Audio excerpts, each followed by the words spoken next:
guys, it is just another name. This is my first YouTube video on my very first channel. I don't know what this channel will primarily be about, but I figured why not start out with what I know best, and that is Banjo Kazooie. So this will be a walkthrough let's play style, 100%. I will be collecting everything, and let's hop straight into it. I'm gonna let the cutscene run, and I will be back.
Alright, so now that that's over, if you're unfamiliar with the game, this is a Nintendo 64 Classic. It was ported over to the 360, Xbox 360, and then it was included in the Rare Replay collection, which is what I'm playing on now.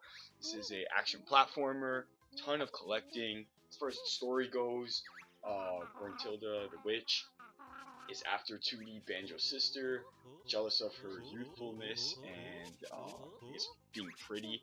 So our journey is going from world to world, trying to get to Gruntilda, at the end, the boss, and win back our sister. This beginning part here is just going to be the tutorial. You talk to Bottles here, our friend, who is going to be in Mole Hills. You approach him, he'll teach you a move. He's in each of the worlds, teaching you new moves. I think up to the last one, you do learn a move every single time. Last two worlds. So I do know how to do all the moves, obviously, because I've played this game multiple times, but for the sake of this video, I'll go through each of the moves.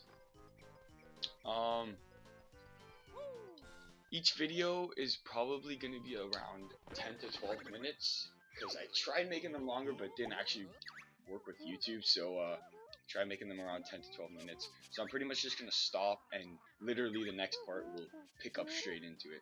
So the first move here is just going to be teaching you the camera. If you've played any Nintendo 64 game, you know the camera can be very difficult at times, so you're just going to have to maneuver it to your liking. Just going to use the R stick. These are the Xbox One and 360 controls for the most part. Nintendo 64 will be different if you are playing on that. So we're going to go straight into our next molehill here, and we're going to learn the single jump, the double jump, and the backflip.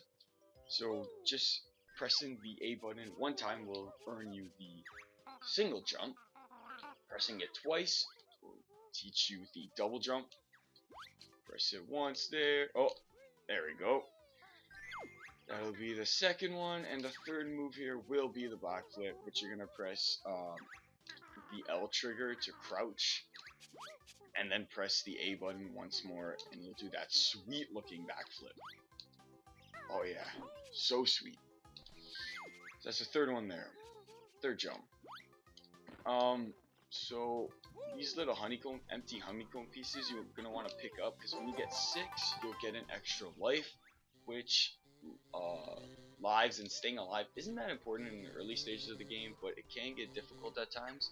So you might just these first easy 6 are definitely pick up, so you get that easy honeycomb piece, which could come in handy later on. This next molehill, we're gonna learn how to swim. You don't swim too much in this game. There is a couple swimming sections here and there, and then a couple later levels where you do Rusty Bucket Bay, I think, is the only one that comes to mind that you do swim. Probably missing another one, but that's the only one that really comes to mind. That's your second honeycomb piece there. Trying to just blaze through this so we can get straight into the game. Music in this game is very catchy. I absolutely love it. Probably gonna be humming along every now and then. It's too catchy to not hum along. Get that there. Behind this waterfall here is an extra life. Don't need to get the extra lives, but for the sake of 100%ing, I'll get whatever I see for that matter, and that includes the extra lives. When you do reset the game, you get reset, or when you do shut off your game, you get reset back to 3 lives, so you really don't need to go out of your way to get extra lives. You're never gonna run into like a game over instance. That won't happen. And if you do, just save your game, quit, come back, you'll be reset to 3. Everything's all good. On the 360 and the Xbox One, everything like auto saves, so don't worry about that. Notes, which we're gonna get to earlier. We're gonna get to later, excuse me.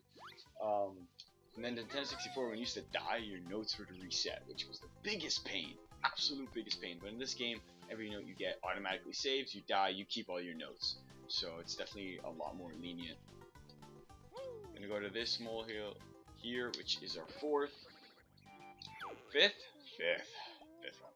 one. So this is going to be our first offensive move that we learned. You're going to press the L trigger and then the X button, and you do like a beak buster kind of thing. So breaking objects and attacking enemies.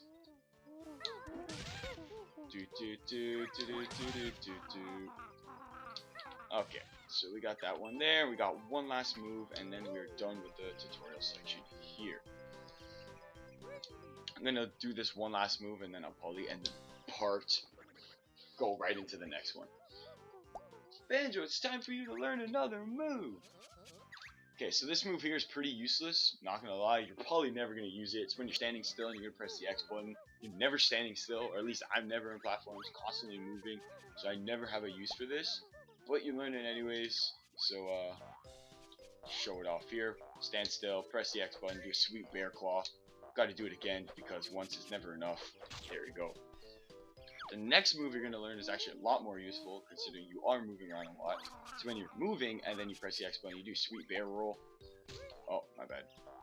Never mind, I lied. You gotta do it 3 times. Nice. I should have known any platforming game. You gotta do everything 3 times. Yeah, so this one here, you're just gonna be moving and press the X button, do a sweet roll, which will actually come in handy, because for me anyways, I'm constantly moving. Press that X button, it'll bail you out. Gotta do it again. Gotta do it a 3rd time. Nah, that one you only have to do it twice. They're switching it up on us. So the last move here is probably the most useful move, and probably the 2nd most useful move in the game, in my opinion. It's when you jump with the A button, press that X button, and do like it's an offensive attack. It's really good. It's really helpful, but then it also gives you great distance. So if you think about it, let me just kill this cauliflower real quick. Oh my gosh, Water's gonna tell me that I've learned all the moves. Great, thank you. So if you think about it, a double jump does you this, and then that move there, Beak Buster, whatever I want to call it, does you that. So covers some good distance. Okay, so now for the until we get the Talon Trot, which is the most useful move in the next world. Oh my god, I think I took the long way. I'm just gonna be spamming X, just to give me some speed, because Banjo, love him, favorite character, but he's a bit slow. So I will end the part right here at around 12 minutes. Thank you guys for watching. Appreciate it. I will be back with part 2, and I will see you later. Peace.